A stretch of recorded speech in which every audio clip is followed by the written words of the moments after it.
wood turning relies much more on sound than some people are aware of. You have to have a good set of ears when you're doing wood to check the vibration and stuff. So I think we're all But very sensitive to sound. yeah, it's all right. You can hear it just before Right. you break through. Yeah. You can hear it before it comes off the lathe. Yes, you can. But I don't Maybe want to that's hear been the my, It goes through the bottom of a bowl.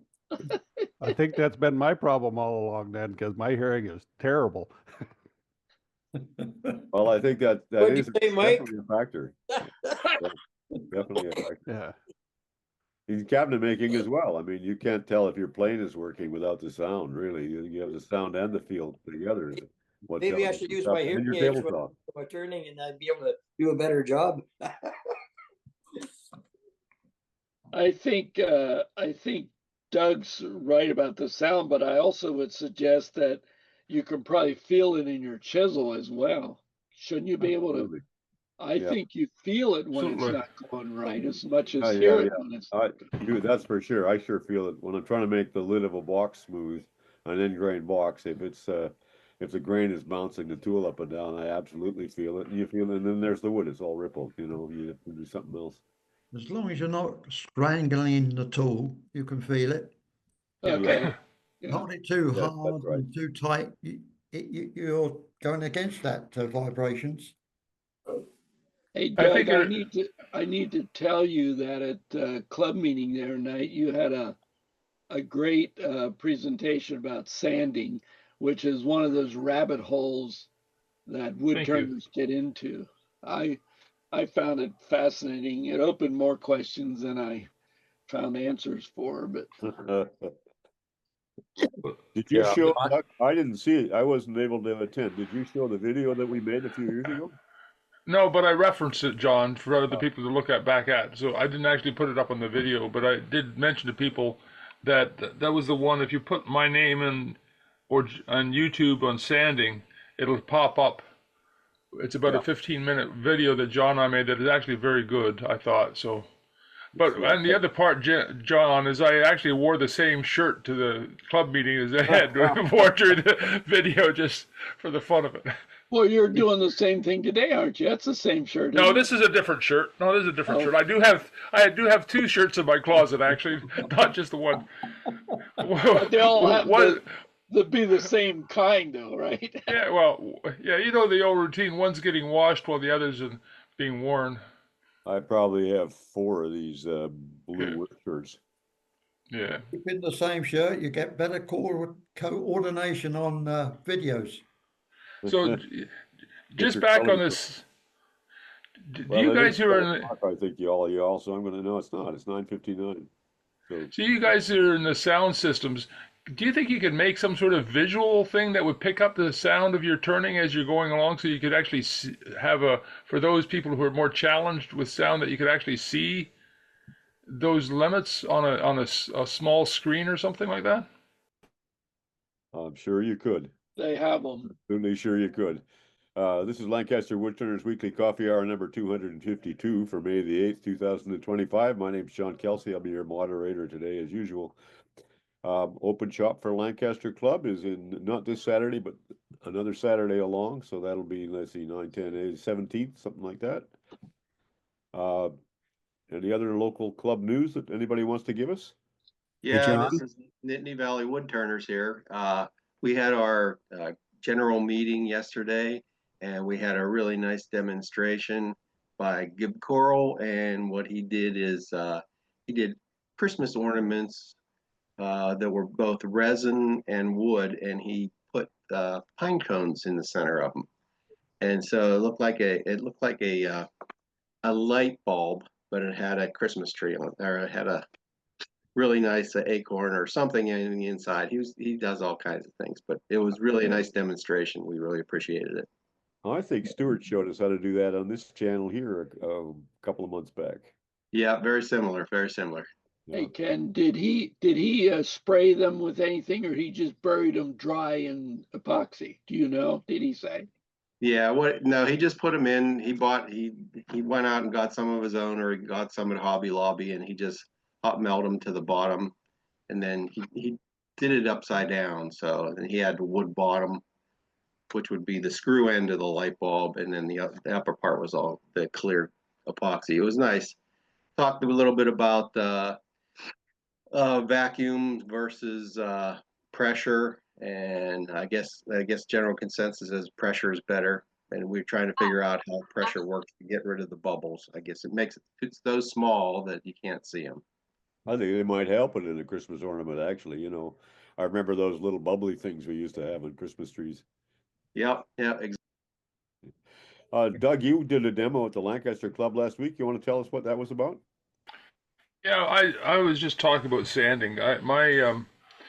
My pet peeve about wood turning demonstrations is everybody comes along and says, "Oh, there you're finished now," and the last minute they say, "And after this you sand it," and then they hang up and go on to other things because sanding is too dusty to demonstrate. And my problem is that idea is like saying in golf as well, once you're on the green, you just putt it. And it doesn't matter after that because putting doesn't matter that much to the game. So I like to go through because a lot of people struggle with getting lines and everything like that in sanding. So and John and I made a video back in 2000, what was it, 2017? It was before the pandemic. No, That we really were in the is. pandemic. We were in the Were we? pandemic. We Okay. were keeping our distance and wearing masks in my shop. Yeah. Because I couldn't Okay. make videos before the pandemic. I had no idea. Okay. Okay. But anyway, John and I talked about that, and effectively, just as for people's comments, is I like to make sure that on each time I'm sanding, every time I change paper or anything like that, making sure that the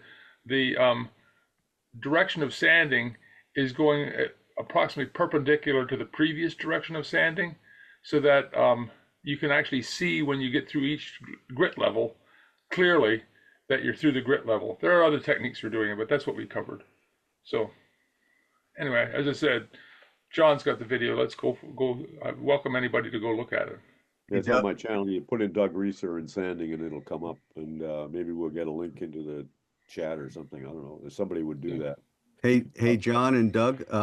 First of all, thanks to Doug for frankly bailing us out with his demo.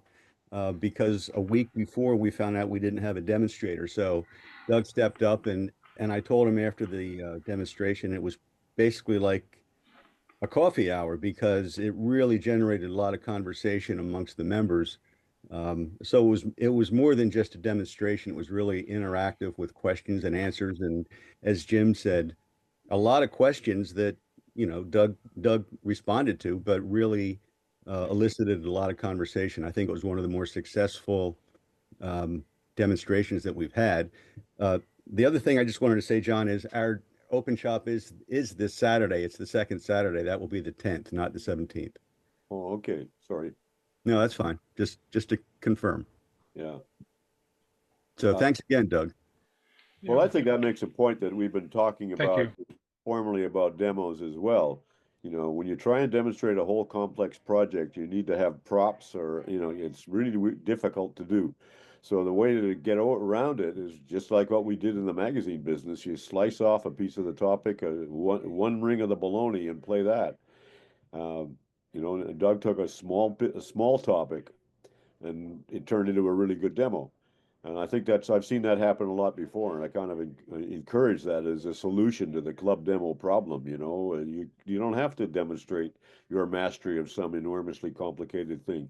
You just have to bring along what you've been working on and let others chime in and have a good conversation about it. I agree. John, one of the things that Doug was talking about a lot about technique, and I always go to the next level is, why do you need to sand it that far? That's a perfectly good question. It's a matter of opinion. You might perfectly well like the tooled surface or the bandsawn surface. Those are totally reasonable options, and that's what you can do in a discussion is bring that along. And that's the way our discussion actually went, John, is rather than, to me, the advantage of the sanding topic is there's so many types of finishing and sanding paper out there. There's all sorts of different things you can do. So everybody's got their own technique, but the ultimate goal is always just to get as clean a piece as possible. So it was or the finish that you want to have. You can have it. Yeah. So absolutely. So I mean, you Th- demonstrated that you were using power sanding, big yeah. disc, 5-inch disc. I hate that. I never do it, but I learned about it from you.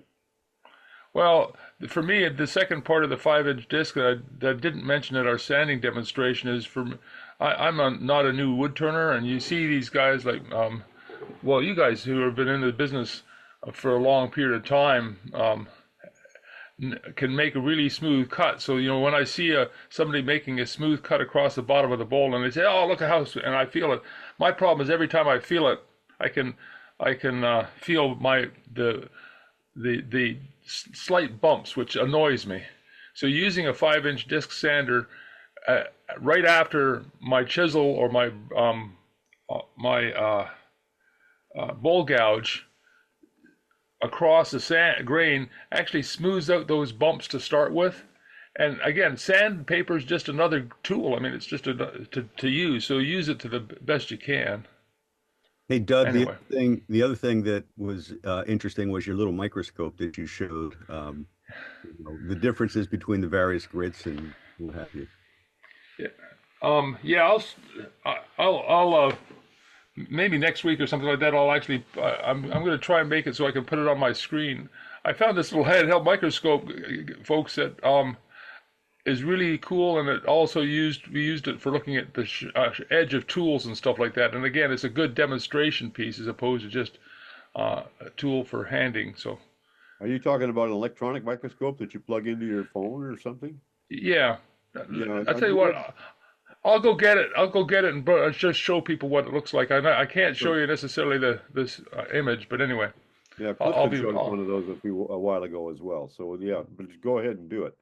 Um, let's see. I'm going to open like I've been doing lately. I'm using you guys as a diary of my progress through magnet boxes, and I'm just going to quickly show you where I got to last week. I didn't have a lot of time in the shop because I had a visitor here. Those of you who know Aaron Dark is in the Edmonton club. Aaron's mom came out from Alberta, so I didn't get a lot of time in the shop. I enjoyed a great visit with my favorite cousin. But I made this one, or finished up this one, and this is a deliberate action. I'm looking now for proportions and how big is the block and things like that. And this is a very, it's 1 to 2. I mean, the lid and the base is twice the lid. And I don't usually make knobs, but that's how I dealt with the size ratio. It's a magnet box, and it's only about that deep. It doesn't go all the way down. It's not useful if it does, and the grain follows right through. So that's that one. And then finished up this pair. I showed them in their progress last time. Recently, and what I'm trying to do here is have complementary shapes, and I did not succeed. And I thought I would. I had drawn it correctly, but did not get it made correctly. There's just an extra bump in there. That bottom lip there doesn't need to be there. And I might just go back on put the piece back on and try and take that off, but I'd have to make a jam chuck, yada yada. So maybe I'll just make another and resolve it there. This lid's a bit big too, so that's my struggle with these things. But on the other hand, I did get the grain to match up in these. These are out of the same stick of ash, and the lids are interchangeable. So the grain matches up if you interchange them. So I counted that as a victory. So there you go. That's my current progress. Anybody want to comment on that? I'm okay if you don't. Turn it upside down, John.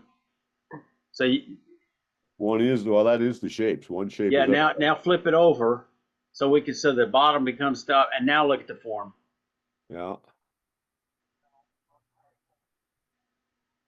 I think, in my personal opinion, the bottoms of boxes and hollow forms and bowls tend to look better with the base tucked in, so it doesn't look like it's glued to the table. When it flares out, it just seems to not have as good a aesthetic. I hear that point. Well, the same with this one is flares out. It has Right. a wider foot, and this one is tucked in. Yeah. But this, I lost some height stupidly. I just went ahead and took too much off. So I don't have a match in the height of the two pieces. I had really meant to have a little foot there, but one tucked in under here rather than out like this. And this was, I didn't achieve what I set out to do with this pair of pieces, but I did give me a good study opportunity to figure out what I'm going to do next. I mean, I found another piece of this figured ash too, which I quite like. last evening on First State Club meeting, we had a discussion of feet or bottoms of bowls. Fascinating conversation and went on for a good while. But one of the things, Mike, that I have about straight-sided things present more of a challenge also with shape at the bottom, don't they? They tend to look like they're glued to the table now. Yeah, they need some kind of a lift, some kind of a shadow, in my opinion. Unless you want them to look glued to the table. I mean, it's all one of you. Yeah. I like small whole number proportions. I like to have a clear geometric relationship between the sizes of the parts and the diameters and the vertical heights. And that's my own particular fetish. Sometime we ought to bring a ball jar, a canning jar here to look at, because they don't go straight down to the table. They have a little bit of a foot. Have a foot, and there's a little wee foot down there. Yeah, but that's partly a manufacturing artifact. Yeah. But it's a useful one. Yeah. Okay, well, I don't see a clamor of hands on that. Before I go to the hands that are up, David Sloan, are you there someplace? I saw you a minute ago. Yeah, David. You wanted to paddle off a set of magazines. Oh, yeah. Okay. Hi, everybody. I've been AWOL for a long time, but I'm back again. I've been cleaning out my workshop, and I have it's about 70 odd copies of the British magazine Woodturning that I would be willing to give to somebody who would like to have them. There's too big a heavy thing to ship. I live over near Allentown, Pennsylvania. But anybody wants them that could come and pick them up, or maybe it's a good excuse for me to come to Lancaster and visit Kelsey. Anybody who's interested, why don't you give me a text or a call? My number, if you got something to write with, is 610-554-6024. It's 610-554-6024. Stick it in the chat somewhere done later in the hour if you want. Oh, good idea, John. Thanks. I don't usually use it. Yeah, anyway, they date from, I guess, the very late 90s up into the 2000s, and it's a fantastic magazine if you're not familiar with it, from the Guild of Master Craftsmen publications in England.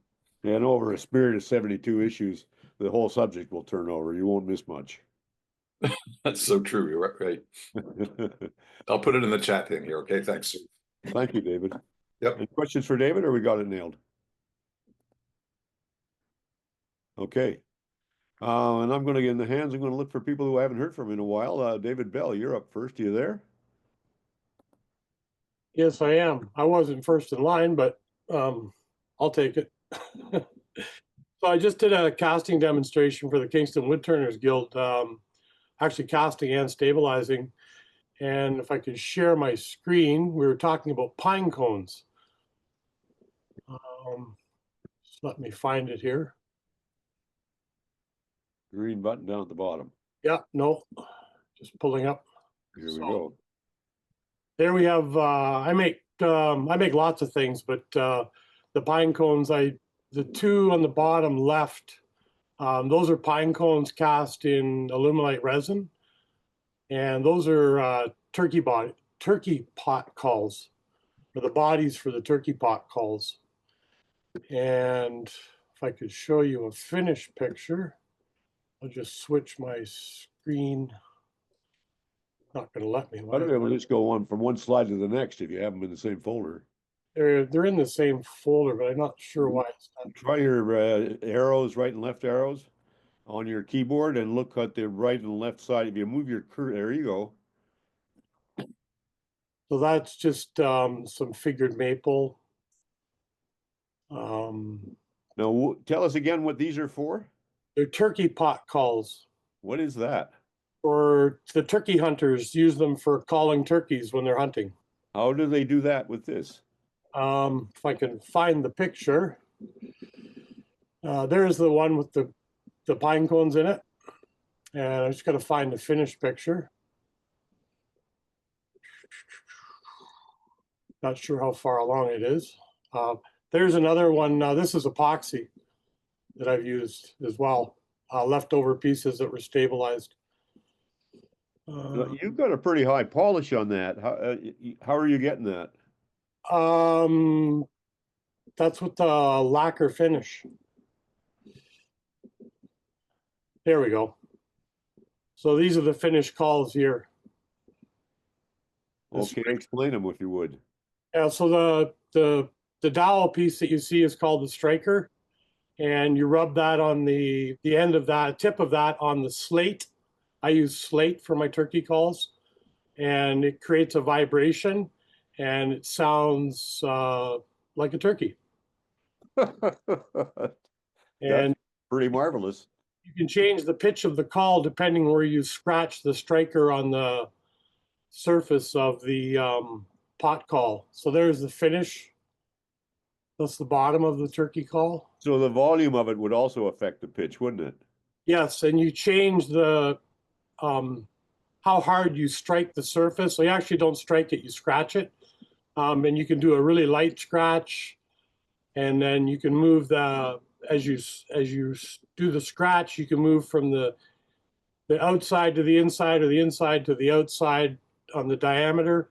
It changes the tone of the call, and how you scratch it. You can do little chirps. You can do a long call with it as well. Do you maybe have one of those near at hand that you could demo? Not in the shop. I don't. No, I don't. Okay. David, can you go back a couple? I want to see the very first. Yeah. I'm self-serving on this. I have a brother who's a writer, outdoors writer in Chicago, Sun-Times, and I want to show these to him. He's a turkey hunter as well. Beautiful. Yeah, these are a lot of fun to make. A lot of fun. And where do you get the slate? I buy it out of the States because nobody in Canada makes it. So I'm forced to buy it through the US. So does it come in the form of a disc, or do you have to cut it? Yeah, you can buy different diameter discs as well. Is it made for this or some other purpose you're adapting? Yeah, this is the purpose of this is exactly for what it is, turkey calls. So you can also use copper, aluminum. You could use a piece of wood if you wanted to. And there's actually, go back here, hang on a second.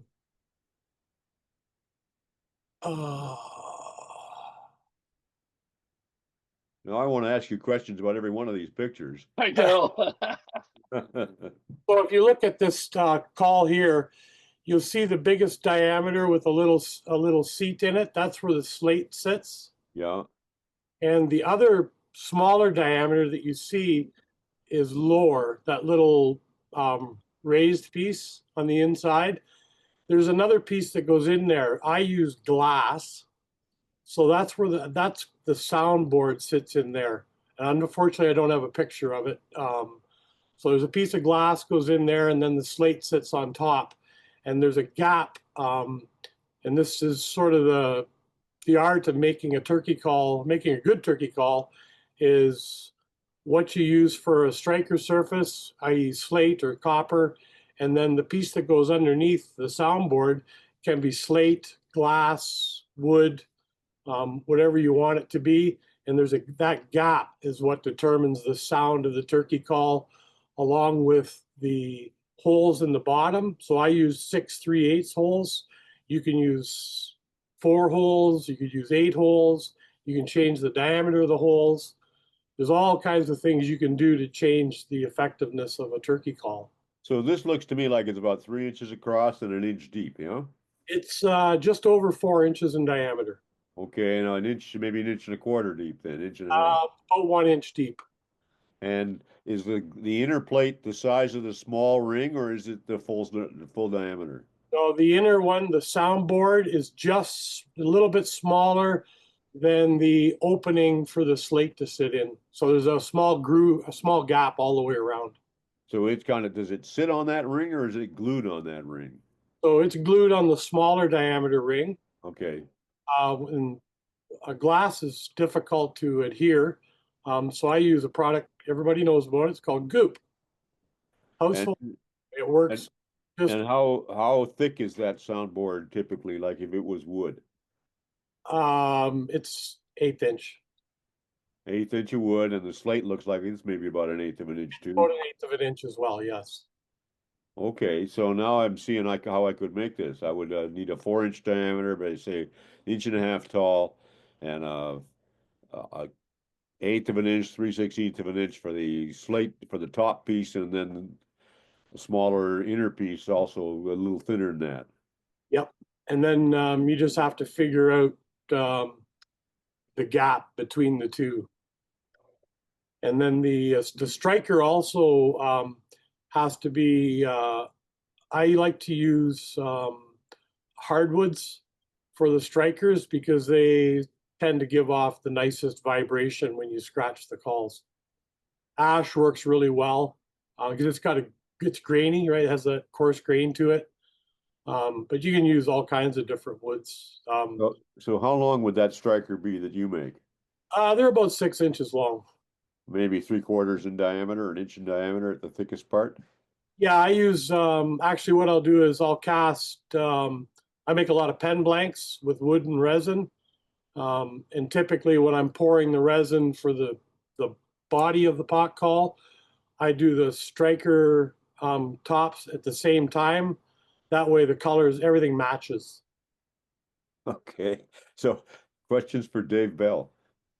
So Dave, two quick questions. First of all, you said, and you just sort of figure out this a sounding board. How long did it take you to figure out the sounding board, and how much variation of sound do you get depending on the material you use? So it took me about three calls to figure it out. Okay. And what started it all was somebody brought me a game call. It was made out of oak, and they dropped it and broke the slate. So that was the first time I ever got to see on the inside call. And I just did a quick calculation. And so that gave me a really good starting point, what to shoot for. And yeah, after about the third one, yeah, I had it figured out. And of course, I got a bunch of hunting buddies and said, here, give these a try. And yeah, they started buying them. They liked them. Are these made commercially, or all of them have to be handmade? These are all made handmade, but you can buy them commercially in the stores, but you won't get this kind in the stores. Okay. You'll get some manufactured piece that's plastic with slate and glass in it, and the striker is usually a piece of plastic. It's cheap by comparison. And this actually cons the turkey. The turkey thinks it's another turkey or something. Oh yeah, I've got buddies that. Well, I have a Facebook group called Custom Made Game Calls, and the turkey hunters there's tons of them in there, and there's lots of guys posting different stuff. There's different turkey calls you can make as well besides these pot calls. This is just one type of call for turkeys. I just love how big our little world is once you go take a deep nosedive. Yeah, like I make duck calls as well and goose calls. They're different. They're cylindrical, like a dowel. I'm not going to read this thing on Rome. Do you want to show us the duck calls and bird calls some week? I'd be really interested to see all those too. Yeah, I'll have to see if I have any left, but well, next time you have some. Yeah, and I've just got one other piece here. I haven't got a picture of it, so I'll stop the share and I'll just show you the picture I turned at the demonstration I did a couple weekends ago in Kingston, and it's some more resin and wood. Okay, we've killed the share. Yeah, just let me. You're gonna hold it up? Yeah, I'm just expanding my window up. So, but oh, yeah. So this is an ice cream scoop. So I turned a handle, and that's maple burl that's been stabilized and then cast in resin. Good looking handle, good looking scoop. Yeah. Does that fit to your hand? Oh yeah, they're nice. You have big hands? Fairly big hands. Yeah, I like ice cream. I make a lot of ice cream scoops over the years. All my grandchildren have them, and they've fed back to me that the handles are all too big for them. I make them to fit my clumsy, my arthritic fingers. I can't get a hold of little things. Yeah, so I mean, yeah, I like the size of the handle. It's a 6-inch long blank, one just over inch and a half diameter when I start. And yeah, Nice looking piece. and the hardware is stainless, so you don't have to worry about chrome chipping or any of that, right? You just Does that screw out or is it permanently mounted? Yep. It does, so you can clean in there if you have to or want to. Take it off. You could actually throw that in the dishwasher if you want, and then put it back together. Yeah. And be able to stabilize the wood. Somebody didn't tell their family members, and they put it through the dishwasher, and they gave it back to me and said, "Can you fix this?" So all the dishwasher did was ruin the finish. So because it's threaded, right? I just put it back on the mandrel and I returned it, like just sanded it back down and refinished it and gave it back to them. Good to go. Yeah, Hey, because why do you stabilize the wood? it's going to be in a wet environment. But it's buried in epoxy. Okay, it's not always all the way buried. I got it. Yeah. A lot of people put their ice cream scoop in a glass of water. Yep. And then go and scoop more ice cream. So even if it sits in the water, doesn't matter, right? Okay. Just don't put it in the dishwasher. Yeah. All right. Great stuff. Thanks very much, David. You're welcome. Thank you. Any more comments for David? I suspect Stu would teach you to flood coat, then you would need to stabilize the wood. Okay, Jim. But one comment I got about that scoop, who cares about the handle? It's the size of the scoop that's important. Yeah, well, another ice cream fan, I see. That's a nice handle. Thanks. Reginald, what would you like to show us today? Reginald from Nittany Valley.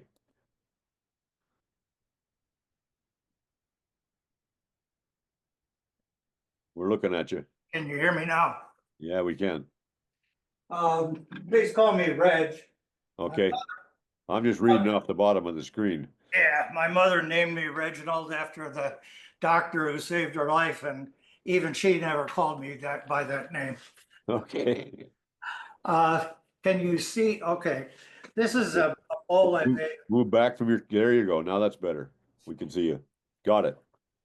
This is a bowl I made from walnut some few years ago. I like to do natural edge bowls. This one is thicker than some that I do, but I thought the shape was nice. You kept the bark, man. That's a lot of bark to keep on there too. Yes. Can we see the underside? So there's a nice little foot there. There's another answer to the lift question, isn't it? Yes. David Ellsworth taught me that. Okay, comments for Reg. Questions for Reg. Nice piece. I have another thinner one here. Okay. This is Take it back. Move yourself back again. You're a little too close. There you go. You're better. this is plum. And obviously it's irregularly shaped. Little foot on it again. What's the finish, Reg? I use what used to be called salad bowl finish from, I forget who the company is. They call it something different now. But it's the same product. And I put 3 coats on, and then I buff it with the Beale Buffing System. One question I have from some of you who use the Beale Buffing System a lot. I have several bowls that now have 3 coats of finish on, and my typical approach is to then take maybe 400 grit sandpaper and then use the Beale Buffing System. But some people say there's no need for that. I just like the feel of it after doing that. Can I get any comment on that? Well, I think the rouge wheel gives you just about the same effect, but I wouldn't hesitate to do the 400 sanding first. Okay. I also think that the Beale buffing system the reason I use it is partially because of that feel question.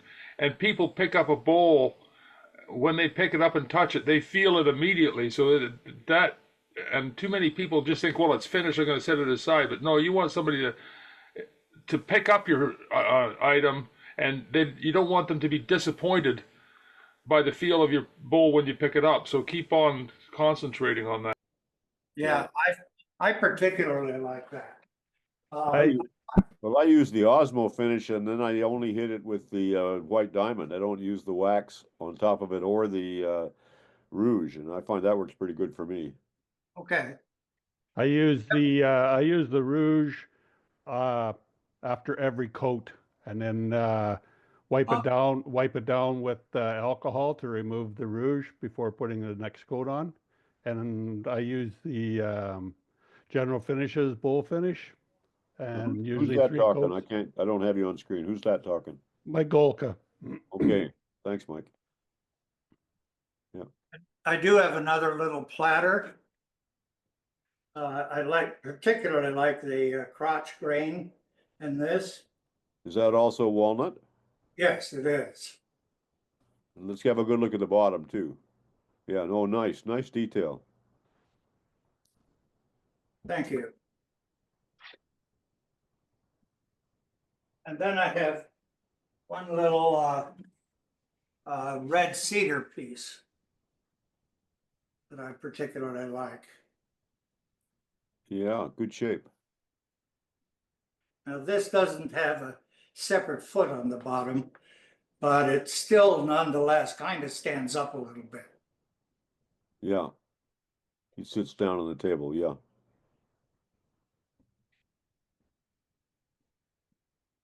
And I have I don't know what wood this is, but again, it's a natural edge. Very clean looking, little foot on the bottom. So you can see I'm somewhat prosaic. I do everything pretty much the same. Well, a lot of us get into that. That's how you get to really learn how to do something and be able to play with it. Really nice stuff, Reg. Thank you. Yeah. More comments for Reg? I have a comment. I was surprised the last time I did this.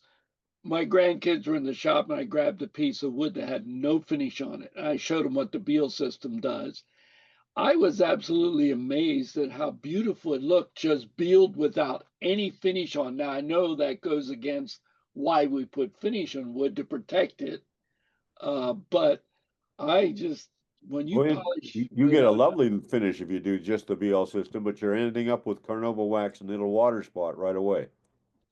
Okay, I didn't go as far as the last one. I tend not to use the carnauba one on the end. I use white diamond and call it quits. I think that's a pretty good idea. I think that gives you a pretty nice finish. Somebody earlier in this thread said you can take any residue from the rouge off with a wipe of alcohol. I didn't know that, and that's a good idea. I didn't either, because rouge was always a problem. I always managed to get too much on. Yeah, and I don't want to load my white wheel with excess rouge from the previous step. Yeah. I made a cake taker for my son and daughter-in-law with the base was Purple Heart. And I didn't put a finish on that either. I just used the Beale system. It looked beautiful. Yeah, I think that's a perfectly good finishing alternative, and you can do it on something that has tool marks on it too. It'll get some just yet another effect. Yep. Okay. Thanks very much, Reg. Let me see, where am I going to go? Oh my, okay, Duxbury, take it away, Dux. What do you got? You got it. You were talking about boxes, so I thought I'd show a box. This is a 2-center box. Didn't you show us that last week? No, that's different. No, that's a different one. Yeah. And you could do, the inside has got a sort of interlocking rings. Now, do you do that before you, that's a very early in the process, you make those rings, right? Whack when it's still a blank with a foot on it and everything like that. A tenon, I mean. I fit the lid and everything, but I leave the tenon on the top of here. So you can get in there and do those rings. And I can bring this up, put it in my chuck and offset it. Yeah, But that's, nice stuff. and it can go that way, or you can turn it and go that way. Whatever. Very cool. And then I got another one. I'm going to do more of these, I think. This is 2 bowls, 2 spheres, intersecting spheres. You can see. Are you going to tell us how you made that now? Come on. No. You glued it together. Yeah, this is first off, I draw it. And if you ever draw this, the secret is to draw the inside of both bowls and I wanted a 1-inch hole in there, or 1.125 inches. And that's what I got. So the whole thing is based on the inside of each bowl. These are perfect spheres, 4-inch diameter. They've got to be perfect spheres. Now, is this thing turned as one piece, or are they 2 glued together? Fess up, which way? You don't think I cheat? Come on. Well, no, I don't think it's cheating either one. I just want to know. No, this is one piece of wood. Oh, yikes. How did you get the hole in the middle if it's one piece of wood? Aha, you can have a drill bit. You turn the outside of this, and you have tenons on the back. First off, it's a piece of wood, I don't know, 3 inches by 4 inches. And I screw tenons on here. I screw 2-inch tenons, or 2-inch diameter tenons, onto the top of each one of these. And I spin it on the end like this. And I turn a tenon on this end, about 3/8 of an inch long. And then I've got centers on both ends and 2 tenons. So I can turn this, and I can also take these off, grab this, and turn the center of this out. But you're turning the center out of an airplane propeller. Well, yeah. Wait till you see the next one. I think I can do 3 or 4, 3 at least. But anyway. You still didn't explain how you got that inch hole through the middle, though. Don't you? It just happens as a result of being in the centers being in the right place. Anytime 2 spheres overlap, the point of intersection is a perfect circle. Yeah, like a soap bubble. If you do it right. Anyway. You call that your Venn diagram bowls? There's got to be a use for this. If you fill this one, we go in that one or something. There's got to be an overflow or something. It doesn't pass the guacamole test. You could put the candies in here and they'd end up over or something. I'm finding I can make a lot of things I don't know a use for. But maybe that's why nobody else ever made them before. You got it. Yeah. They said it couldn't be done. I said, I wish they knew that before I did it. Comments for Jim? You have a magic gouge for turning the outside? No, the outside is just turned spindle turning, but it's got to be a perfect sphere, and you can't go beyond this point. You turn each one of these. You have to draw it and lay it out. Yeah, no, I think I see what you're talking about now. Yeah. But this is just, spheres are unique. In fact, I can put another one on the end of here. I think my lathe is big enough to do that. Maybe someday I'll do that. I almost think I could do a third one intersecting both of these. That's what I want to see. Well, it's about 87 different positions. I mean, you have to turn the top half of this. The top half would have to be turned from here. Then you'd have to check and turn the bottom half of this. And I think you can go almost halfway. So there might be a little carving in the middle, but I don't think that. Anyway. I'd like to see you try that one. I don't have wood that size, number one, but maybe someday. Yeah, I might I'll do send that. you the wood. How's that? I might, no, that's a good, I might do that. That's it. Okay. Thank you very much, Jim. Let me see. We got a bunch of people and not a lot of time, so I'm going to pick them all off. Randy Smith, what do you have today? Two things. First of all, the Turn for the Troops that is sponsored by Woodcraft will be November the 8th and the 9th. So if there is a Woodcraft store near you, they are participating different ways, but normally they will be open to the public. You can take friends, acquaintances, Boy Scout troops, Girl Scout troops, come out, turn a pen for the troops. The other thing is, and I'm looking at you, Toby, last night on the Worldwide Woodturners Zoom meeting, they had a turner who had burls in little tiny pieces that didn't know what to do with. So what she did was she made a small, tiny lighthouse and mounted it on the top of the burl. And it looked absolutely beautiful. That was Rita. And, You have a It was picture of Rita. that? yeah. And it was absolutely beautiful. Do you have a picture you can show us? No, unfortunately, I do not. That was Rita. I got That the was piece. Rita, yes. I And get- and I have to have if a you re- have it there, go ahead and show it. I have to have a release. Maybe Oh, well, you guys get it up. I'm going to move along, I think, unless you got more. One more. Hey, sure, go for it. This is something that I came across. We all mount cameras when we're doing recording, and it's always the problem is that the thing wobbles, and this actually locks very solidly. Yeah. It is it is Camera. like a dial indicator. Yeah. The thing about it is, That grab one this knob knob, locks the whole thing. loosen it.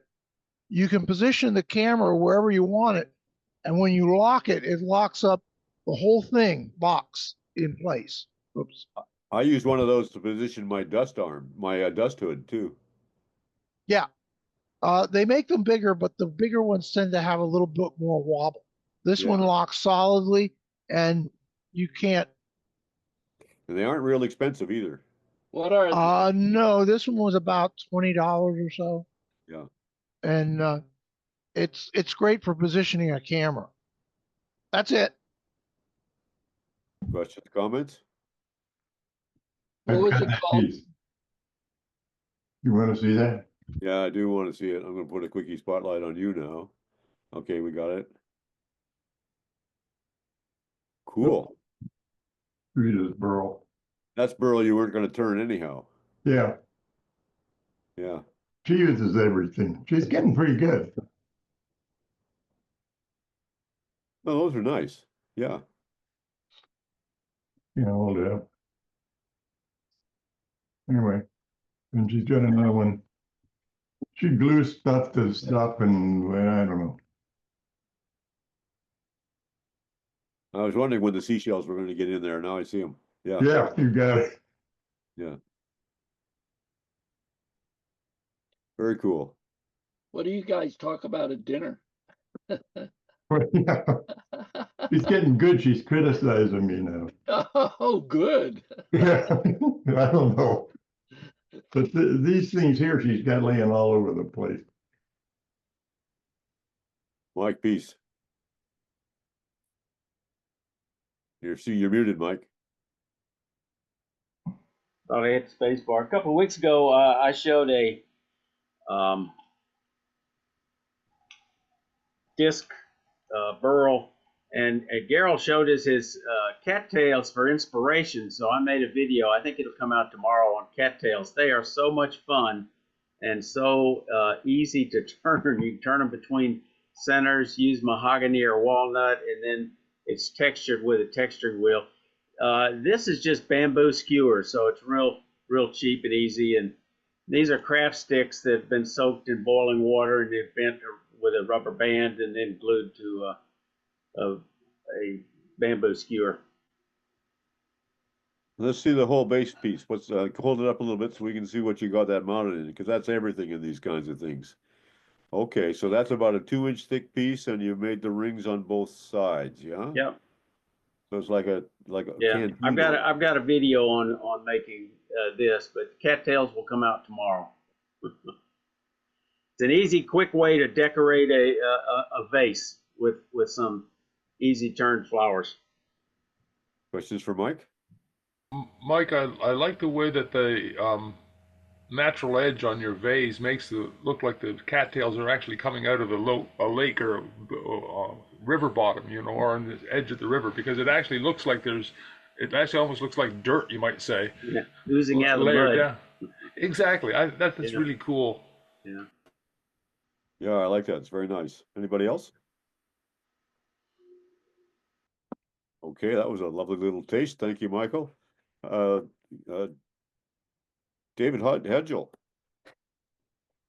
Good morning, everybody. This is my latest venture into epoxy resin turning. Do you have any control over your audio volume? We can't quite hear you. I'm sorry. Is this better? Yes. My latest epoxy resin, and this was an interesting piece because you can see how thin it is. We see the back. So those are just real little scraps of wood held together by a matrix of epoxy. Yes, and the reason this is so thin is because I was using my carbide tool, and as it got thinner, it was flexing as it was rotating, and I kept getting chips. So the way I solved that was to use my Thompson steel tool in a scraping mode and was able to get rid of not getting chips. But I thought I was going to go through it, but I didn't. So it turned out. You came awfully close there. Say again?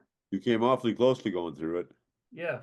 It's the wood looks like you, is that right? No, it's Manitoba maple. Manitoba maple, box elder. Yes. Nicely done. Thank you. That would fly well as a frisbee. Now, have you made things like this before? I mean, you're confident that's going to stay together? Oh, yeah. Yes. Because I keep thinking it's going to separate between the wood and the epoxy somewhere in there. No, they don't seem to. I coat the wood with shellac because I don't have a pressure pot or a vacuum chamber. So I coat it with the shellac to keep the bubbles from coming out of the wood, and then put it in my mold with the epoxy resin, and it's fine. Questions for David? Thank you very much, David. You're welcome. Stu?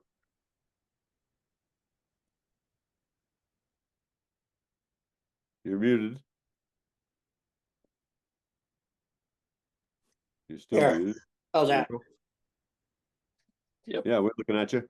Okay, let's switch the camera around here. I guess you're wondering what this is. Yeah. And I smooshed it. Smooshed it. Smooshed. You know what that is? Bowen, you'll love this.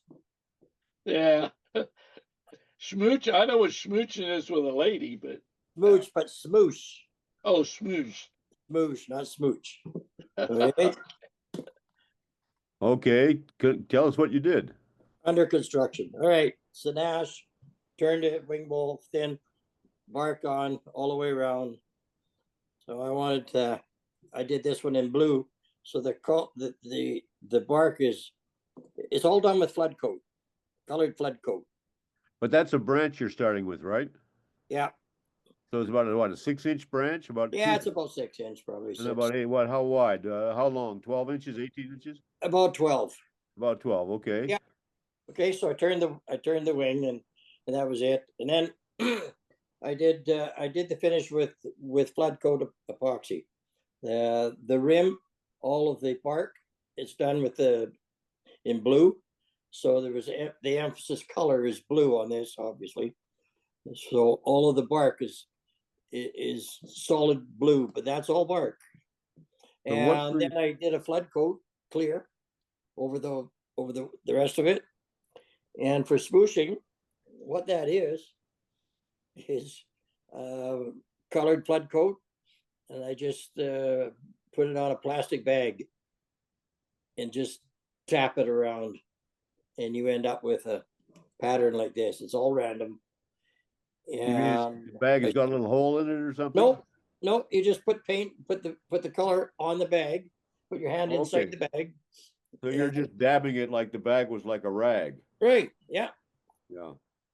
Yeah, and I've done it with some different colors. I got blue, green, red, yellow, a little bit more on the back. I went a little heavier on the back side, but lighten it up in the inside.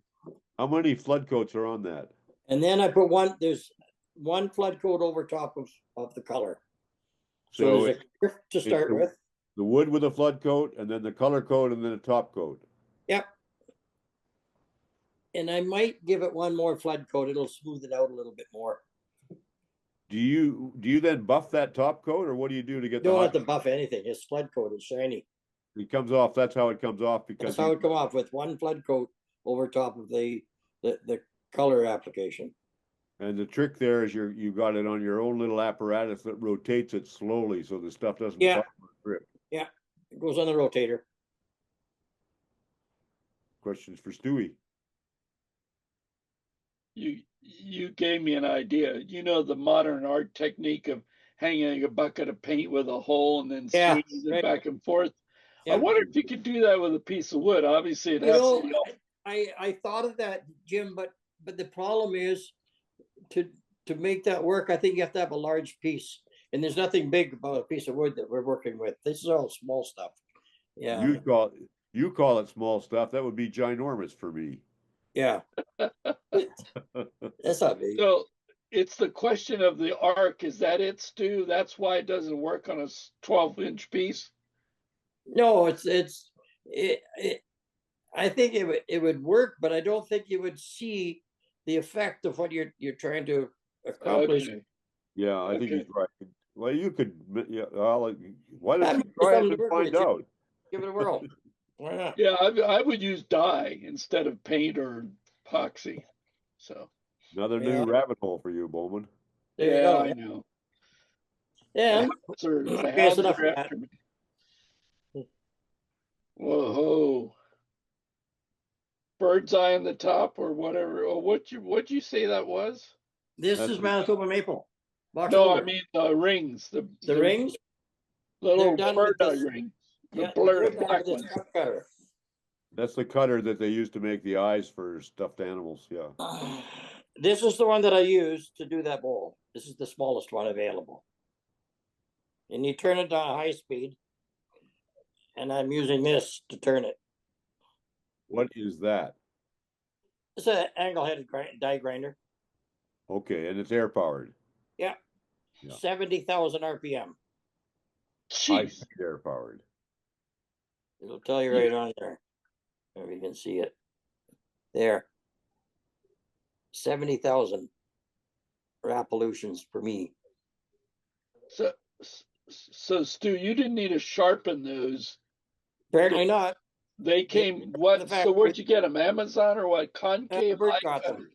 I'm not sure where was he bought them, but Sherry had got them out of the States, and Bert tried to get some, and when he called them up, they said they were all sold out. There's so many people that had quite a rush on selling them, and they sold out. So Bert got a little more research into it, and he found a place in Canada to supply, and he ordered two of them, one for him, one for me, and we got free shipping and got the whole set. Well, you can see what it's called on the box there, so anybody who wants to try it, you could probably find them somewhere. Probably the same place that sells turkey call slates. I love it. Thank you, Stu. Okay. I see Diane put her hand up here. Diane? I just wanted to let everybody know I made my first wig stand. Uh, we have our meeting tonight, so I was gonna it gets dropped off tonight, so I figured I better show it because you wouldn't see it next week. How tall is it? I think about 12, I'm gonna guess 12, 15, 12, 13, 14 inches. So that's for a substantially long wig. That's something like shoulder length hair like you're wearing, but that's your own, I think. Yeah. Yeah, I was worried about making them too short, so maybe I'll get some pointers tonight. Or the instructions I have are from 10 to 12 inches, so it might be a bit tall. And it's light, and so if I make it any, I need to probably make it shorter because it might overbalance with the wig. So I'm somewhat worried about that. So hopefully tonight I'll get some comments about that, whether it's wide enough at the bottom and or the right height or whatever. Can we see the bottom, please? Oh, yeah. And the top side of the, okay, that's what I want. The top side there. That's like an earring tray or a bobby pin tray. Yeah, exactly. Yeah. Nice That's work. been a little, thank you. It's been a bit of skill development with that. And I've been chasing the sharpness on my bowl gouge, trying to work on getting better at sharpening that so it works more effectively. Because I keep hearing Mike Peace in my head, if it's almost sharp, it almost cuts. So yeah. And Diane, that, I got an idea for you, Diane. You want to try off-center turning? I was thinking about this last night. Do a twisted post as an off-center turn. It would be the most unique wig stand. You know, Jim, I saw yours and I was thinking about doing that. Once I get a little bit more functional with the top and the bottom, I think I might do that, but I'm not quite there yet. My other thing I have, which I haven't finished, is I have a couple of attempted spheres, but I need to figure out how to hold them in the I don't have cup centers on either end. Well, I have probably one, but I don't have two. And so I haven't quite moved to that next stage, but I've got half finished spheres. are those hollow or are those solid? They're solid. Okay, so what's your method for that? Are you making that with a template or octagon? Oh, just eyeballing it and then making Eyeball. them Okay. sphere-like, yeah. And Yep. then and Bert he suggested a 2-inch piece of pipe about a half-inch thick. And then if you run it around your sphere, and as long as you don't see any light, then you know you've got it perfectly round. You can tell from these just looking at them that they're not a sphere. Whereas Jim Duxbury's those spheres were very round, very impressive. So he's obviously made a few. You can also take a hole saw and grind the teeth off and have yourself a 2-inch scraper. A ring will lie entirely on the surface of the sphere. That's like one of the geometric theorem. So if you have a ring that's like a scraper and you run it all around your wood as it's turning, it'll make it spherical. It might also make it smaller and smaller and smaller. That's possible, yes. All right. So, Diane, do you have a one-way live center? I do have one-way live center. Okay, I'll bring you a cup that'll fit on that'll screw onto your live center tonight at the meeting. Oh, okay. Okay, yes, I have some other questions to ask you. So thank you, Bert. Yeah, thank you. Okay. Thank you, everybody, for your participation, whether you've actively been showing stuff or listening and chatting and answering questions. As usual, the fun coffee hour. I'm seeing we had about 50 or 52 here at the peak. Is about 48 is still here. We'll see you all next week. Wood shop. Thank God for wood.